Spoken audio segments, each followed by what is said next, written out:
All right, guys, today we're going to be learning about square root functions.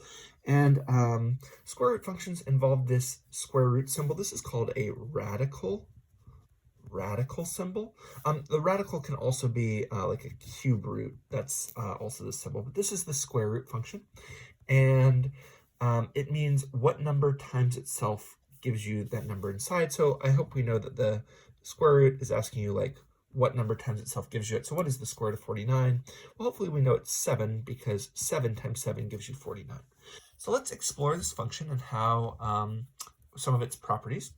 The first thing is we'll start with 0. What is f of 0? So f of 0 means when x is 0, what do? Well, you're doing square root of 0, which means what times what gives you 0, and that number is 0. So when x is 0, y is 0. And I'm going to put that on a graph here. When x is 0, y is 0. How about when x is 1? What is f of 1? Go ahead and answer that.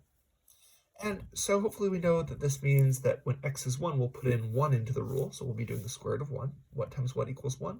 The answer is 1. So when x is 1, y is 1. What about when x is 2?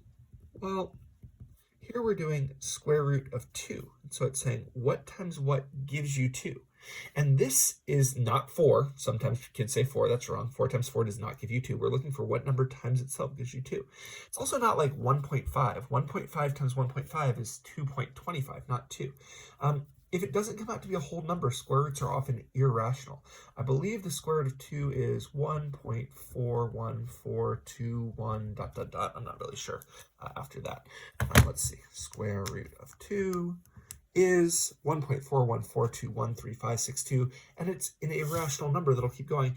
And so on the graph, we'll often skip over 2, even though there's a point there. It's hard to know exactly where it is, so we'll just skip putting a point on the graph, and we'll go until there's the next number we can do that's an easy square root, and that's 4. So what is f of 4? What is the square root of 4? Well, what times what gives you 4? That answer is 2. And so we'll skip over this one for just a little while. It's not because there isn't a point there, it's just because it's not an easy number.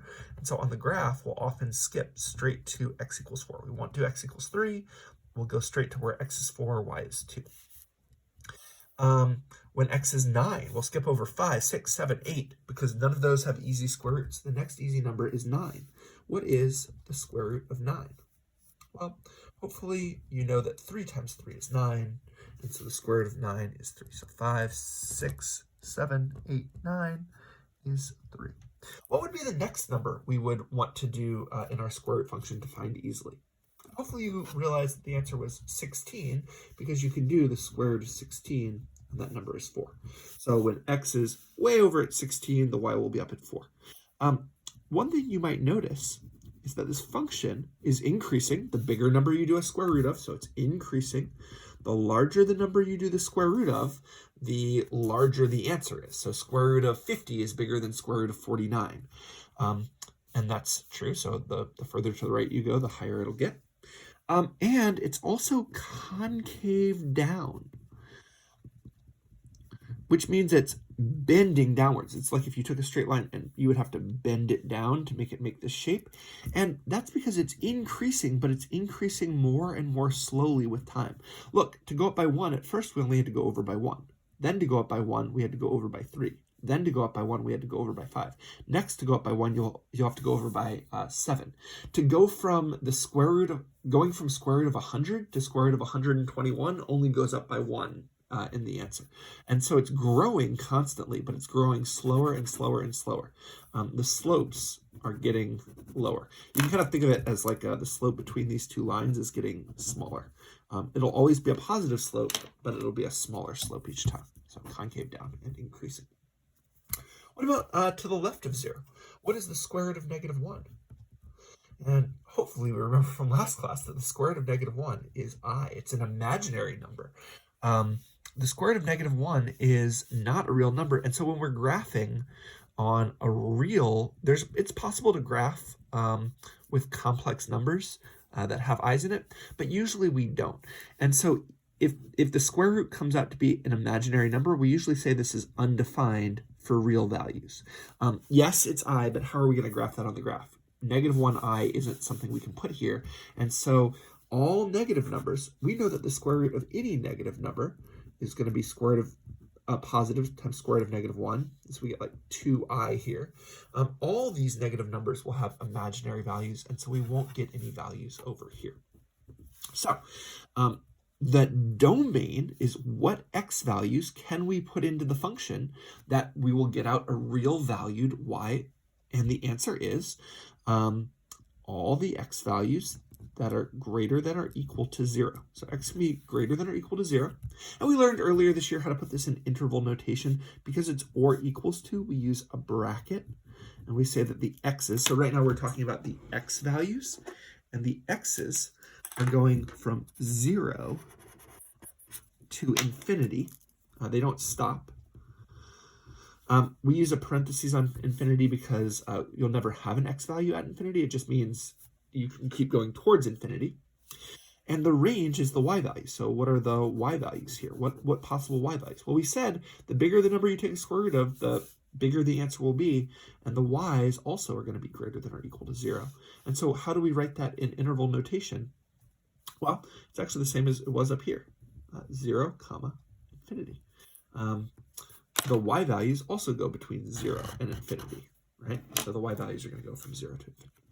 All right, let's talk about some transformations. We should remember that if you have y equals a times f of x plus f of x minus h, we usually say, plus k, that k is a shift up or down. This is a vertical shift for any type of function. H is a horizontal shift.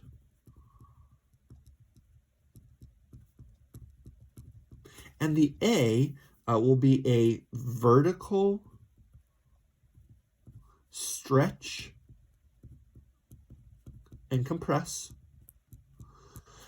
Or it can also be a reflection, a vertical reflection if it's negative. So let's remind ourselves how this works. This will translate all of the points of this parent function. And the square root parent function has a vertex at 0, 0. And so we want to start by shifting that point.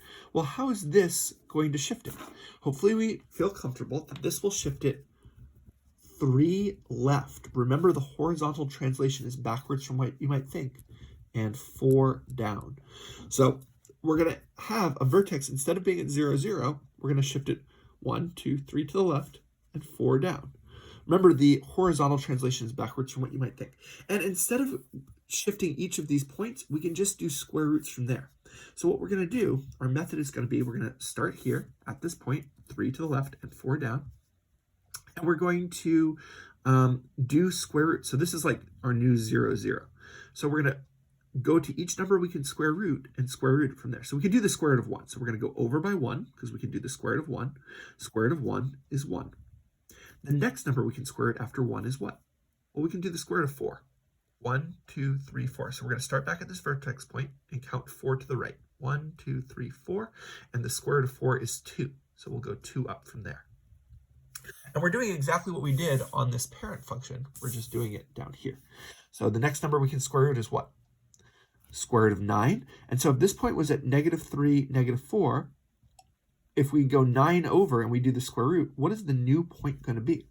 Well, when we count over by 9, 1, 2, 3, 4, 5, 6, 7, 8, 9, we'll be at 6. So we'll be at positive 6. And the square root of 9 is 3, so we're going to count 3 up from here. 1, 2, 3. And so the point we'll be at is 6, comma, -1.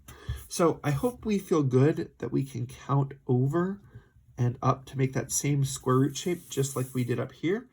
Just instead of considering this being 0, 0, we'll think of this as where we're starting to do our square roots from. Okay. Why don't you try one on your own?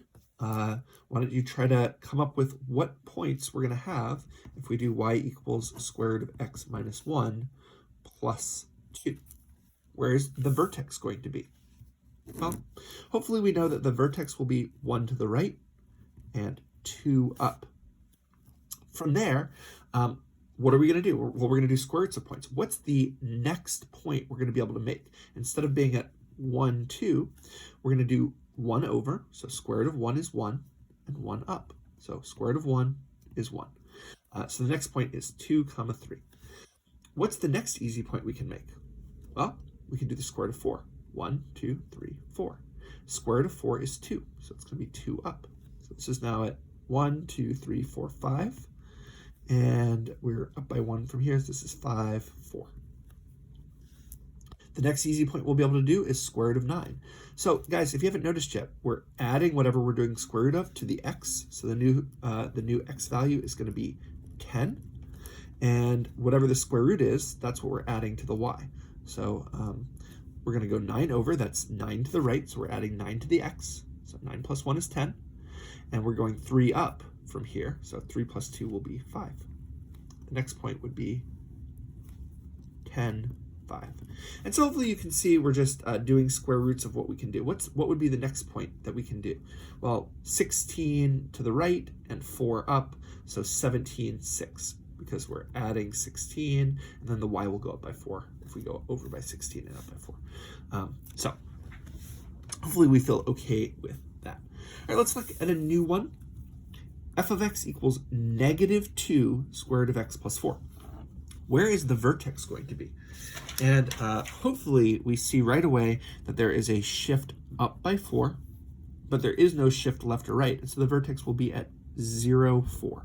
It didn't get shifted left or right, just up by 4.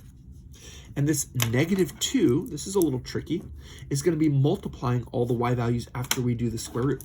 So the way we're going to do this is we're just going to go over to numbers we can do the square root of. So square root of 1 is 1.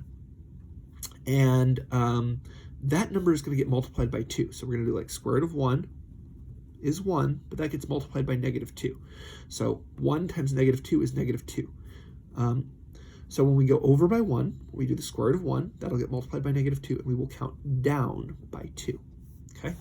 The next number we can do the square root of is 4. So we're going to go over 1, 2, 3, 4, but the square root of 4 is going to get multiplied by -2. So square root of 4 is 2, times -2 is -4. So when we go over by 4, we will go down 1, 2, 3, 4.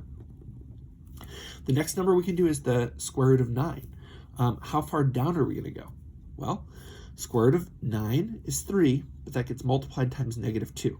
So -2 times 3 is -6. So we're going to go over by 9. 1, 2, 3, 4, 5, 6, 7, 8, 9, and down by 6. 1, 2, 3, 4, 5, 6. And you can see that now this square root function, instead of increasing, is decreasing.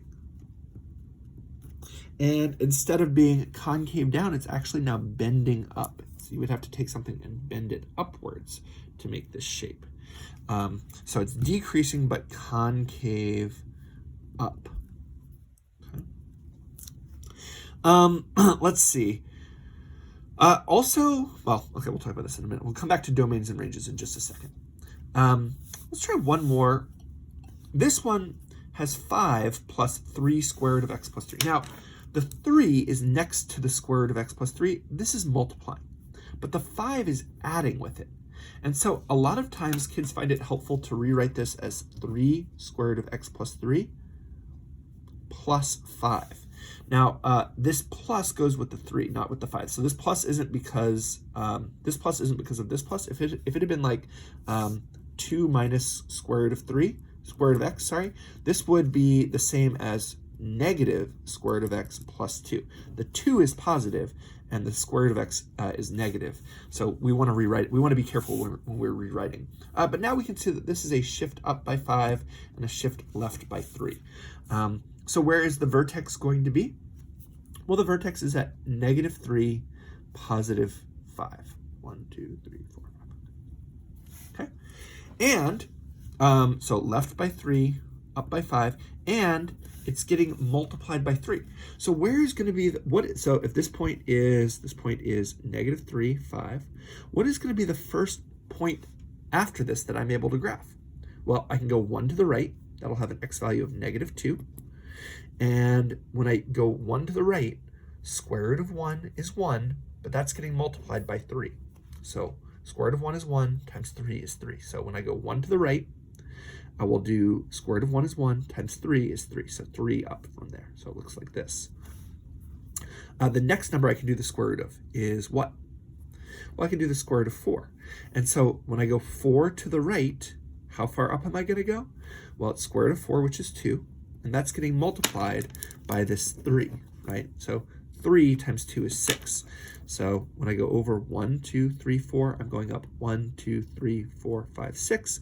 And we can see this also has that same increasing but concave down shape, just vertically stretched. It got vertically stretched by a factor of 3. It's growing a lot faster than the parent function, right? It's growing 3 times faster than the parent function was. And that's because each time we go over, we're multiplying by 3, whereas we weren't before. Let's quickly talk about the domain. You don't actually need to graph it to see the domain. You just need to know what the vertex is. And if the vertex is 3 left and 4 down, then the domain is going to be x is greater than or equal to -3. We can see that without even graphing it because we know that this will be 3 to the left. And so we know what the function, you can like picture it, right? Hey, this is going to be a function that looks like this. It's just 3 to the left and 4 down. So the domain is x is greater than or equal to -3, or -3 to infinity is a little bit faster to write.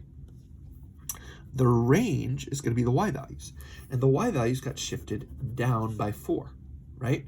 And so it's still going to be going up from -4. And so you can see that the y values are all the y's that are above -4. Or how do we write that in interval notation? Well, it's -4 to infinity. Okay. All right. What is the domain of this one? Hopefully we recognize that it didn't get shifted left or right at all, and so it's going to start at 0, and it's going to the right from 0. There's no reason for it not to. And so we're going to get x is greater than or equal to 0, or 0 to infinity. We can also write it as, I guess, 0 less than or equal to x less than infinity. Like, this is also correct. It's just, if it's only going one direction, we usually just do a one-sided one like this. How about the range? What is the range? Be careful. It's not, so we could say y is all the numbers that are less than or equal to 4. And again, we can see that the y's got shifted up by 4, so that's where the vertex will start, is at 4. But because of this negative in front, all the y's will be going below 4. Now, be careful when we write this as interval notation. It's not 4 comma negative infinity. We always start from lowest to highest, and the lowest y is down at negative infinity. So we say the range goes from negative infinity up to 4. We always go from lowest to highest. Okay? How about the domain and range of this one? The domain is all the x values that are greater than or equal to -3 because it got shifted left by 3. And the range is all the y values that are above 5. So all the numbers between -3 and infinity, all the numbers between 5 and infinity, those are all the input and output values. Now, some of those values are going to be irrational, right? Like if you try to do the square root of 2, you're going to end up at like I don't know, some really weird y value, but it is, all of those y values happen. It is a continuous function where all the in-between values make sense. You can do the square root of 2.7, right? The square root of 2.7 is going to come out to be 1 point something, right? 1.63, right? So you can do the square root of any, all the in-between values. It is a continuous function. Why don't you guys try finding the domain of, what is the domain and range of y equals square root of x plus 5 minus 2? What is the domain? Well, hopefully we could, oh, you guys couldn't see that. What is the domain of y equals square root of x plus 5 minus 2? And hopefully we can see this is left by 5. And so the domain is going to be all the x's greater than or equal to -5. The range, hopefully we can see this is shifted down by 2. So the y values are going to be all the y's that are greater than or equal to -2. And there's no negative in front, so this is going up like this. Okay. There's one more thing I'd like to very quickly look at, which is y equals square root of -x. Okay. Well, I'm going to quickly make a table. If x is 0, okay, This will be square root of 0 is 0. Negative of 0 is still 0, so no problem there. But what about if x is 1? Well, if x is 1, we're doing square root of negative of x, so square root of negative 1, which is imaginary. So this is undefined. Same with 4. If we put in a 4 for x, we'll be doing square root of negative 4. This is also undefined. It'll be 2i. So it's undefined on real values. What if we put in negative 1? Well, now we're doing square root of negative 1, which is square root of positive 1. And you'll get an answer of 1.